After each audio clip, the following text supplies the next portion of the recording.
PCBचा होता 15, means best agriculture college on 15 marks.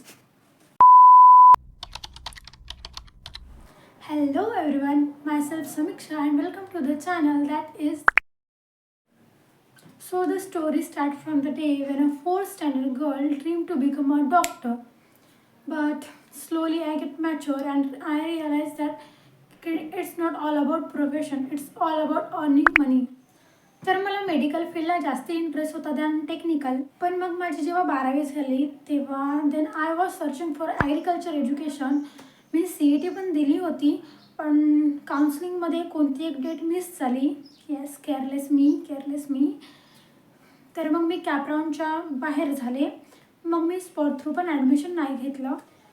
मग ते इयर ड्रॉप गेलं and I decided to study hard and get best agriculture college. But now in this drop year, my YouTube, Instagram, both feed are filled with the medical status. So it was motivating me for join medical line. But it was not possible की एका वर्षामध्ये नीट निघणं आणि without books, without knowledge, without planning, without experience आणि पुन्हा भरपूर साऱ्या गोष्टी. So I decided to try for BSc nursing just as an option.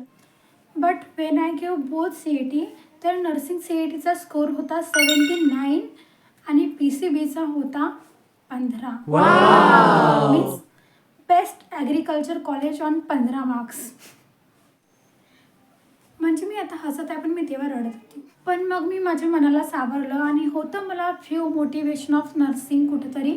तर पण जस्ट एक नर्सिंग स्टुडंट बनण्यासाठी पण मला भरपूर त्रास सहन करावा लागला. आणि मग मला भरपूर सारे जण विचारत होते की एकच तर अभ्यासक्रम असते, मग एवढं हाय लो स्कोर कसं झालं. तर तसं काही नसतं. PCB CETमध्ये असतात 3 सब्जेक्ट 12वीचे, फिजिक्स, केमिस्ट्री आणि बायोलॉजी. आणि MS नर्सिंग CETमध्ये 5 सब्जेक्ट असतात, म्हणजे फिजिक्स, केमिस्ट्री, बायोलॉजी तर असणारच, पण 2 ॲडिशनल सब्जेक्ट विच इज एक इंग्लिश आणि एक नर्सिंग ॲप्टिट्यूड म्हणून असतो तो. आणि हेच ना स्कोरिंग सब्जेक्ट आहेत. पण क्वेश्चन एक्झॅक्टली कसे येतात ते समजलं पाहिजे. कुणी विचार करत आहे MS नर्सिंग CET देण्याचा, then you can prepare from this, कारण मोस्ट ऑफ दी क्वेश्चन इथूनच आले होते. इथून स्टडी करणं पण खूप सोपं आहे.